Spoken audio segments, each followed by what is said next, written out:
Hi, my name is Madi, and I have spent the past year solo traveling the world. I quit my job in the film and TV industry, moved out of my LA apartment, and hopped on a plane to fulfill my lifelong dream of traveling. I've had the chance to explore countless countries in Europe, Asia, and South America, but now my heart has led me back to my home country of the United States, where I'm currently on a solo cross-country road trip from LA to Idaho, and then all the way to the East Coast. I'm currently in New York State, about to cross the final state line of my journey into Vermont. So I decided to do a Q&A to help me reflect on this crazy journey. I hope you enjoy. So I actually reached out to some of you guys to get some questions because I figured while I'm driving 45 hours, I could do a little Q&A, answer some of your questions. First one, the favorite stop that I made and my least favorite stop. My favorite stop, the Tetons, the Grand Tetons in Wyoming. Stunning. My least favorite stop, I don't think I have one. Oh no, I do have one, Niagara Falls. Frankly, going to Niagara Falls in Canada, it sucked. It was too touristy for me, too jam-packed. Yeah, Niagara Falls, unfortunately. Okay, the biggest challenge, I think the biggest challenge for me was trying to figure out a place to sleep, specifically in Wyoming, because I started off, I was so motivated in Wyoming. I was like, I'm just gonna find a dispersed camping spot. It'll be easy, sleep in my truck. That was hard. That was a very stressful evening.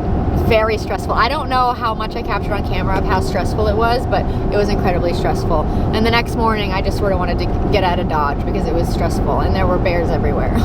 What has been the most unexpected part of driving across the country, both good and bad? 45 hours, when I first realized that I was driving across the entire country and looked at it on a map, I was like, holy cow, that's so far. So many things could go wrong, and you're probably gonna get burnt out of driving. That's what I thought. Surprisingly, there weren't any bad moments. There weren't any terrible moments. Unexpected good. Unexpected good. I don't know. Okay, my go-to road trip snacks. Okay, beef sticks. I smell like beef. They have 10 grams of protein. They seem weird, but my favorite brands are, Chomps, but also, what's this called? The new Primal. There's no additives. It's just basically pure protein. Love it. And I know it's weird, but I like to dip it in almond butter and eat it. I don't know. Then I had some apples and I had Prime energy drink. I have Elementi or Element. What are those called? Element. Help me. Electrolyte packs, and then obviously coffee. I have been craving fruit. I've been wanting a banana forever. Oh my gosh, my go-to forms of entertainment on long road trips. When I drove from LA to Idaho, there were tons of new music out.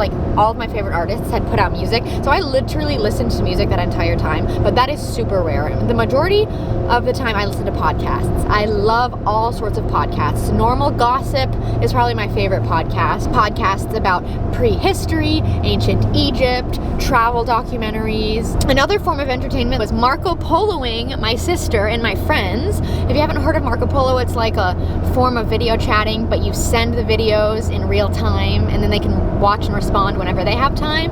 I'm obsessed with that app. Which state would you want to return to and spend more time there? Wyoming, and explore Grand Teton National Park more, go on some hikes, bike Grand Teton National Park. I need to spend more time in Canada. What is something that you wish you would have done to prepare in hindsight? This is a great one. I definitely wish I had a better sleeping system in my truck, and my truck was just more organized in general. I really wish I had a cover on my truck bed. That would have been a game changer, because every time I wanted to park and go somewhere, I had to put the stuff that was in the bed of my truck inside of my truck or carry it in somewhere so it didn't get stolen. Also, I would have been able to sleep in the bed of my truck, which would have been amazing as well. That is something I knew I wanted but just couldn't make happen before. All right, the last question. What are the key pieces of advice for long road trips? Number 1, eat protein.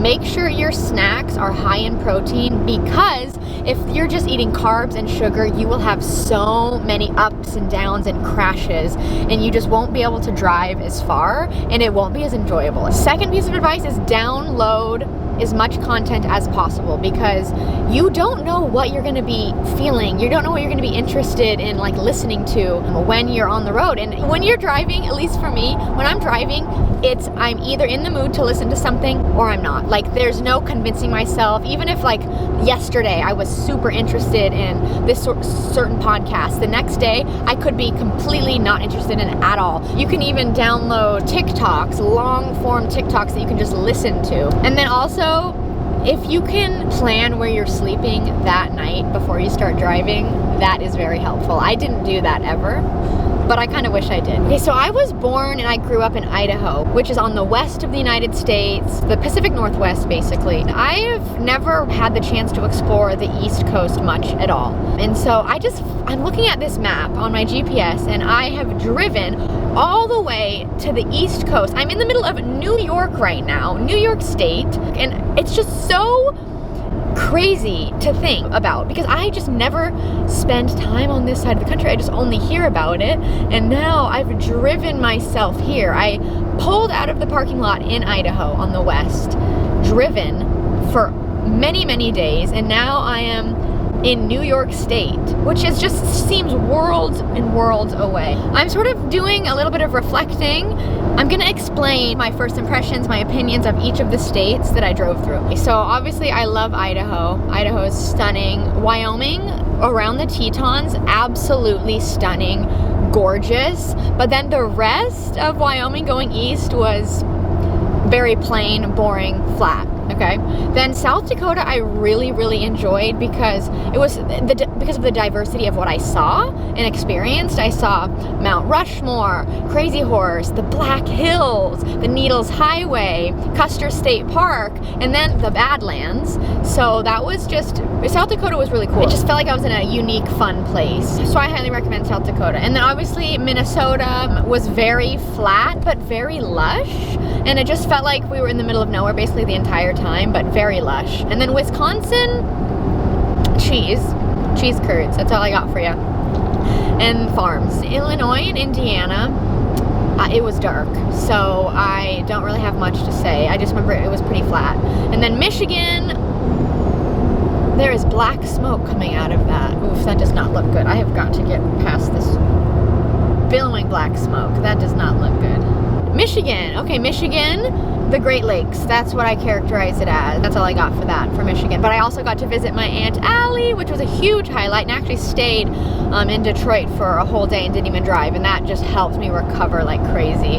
And then Canada, woo woo! So the part of Canada that I was in, there was basically nothing there, and it was just flat.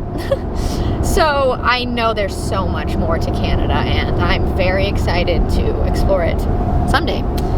And then here we are in New York. I'm very excited to tell you about New York when I drive through it. I think I'm going to drive through the Finger Lakes, which is exciting. And then Vermont. Vermont is an amazing place. One of my favorite facts about Vermont is that they do not allow billboards because they want you to enjoy and take in all of the natural beauty around, which I just think it really characterizes what Vermont is about at its core. Thank you for listening. Those are all the questions that I'm going to answer for now, but if you have any other questions, put them in the comments and I will respond. Thank you so much for watching, and I'll see you in the next one.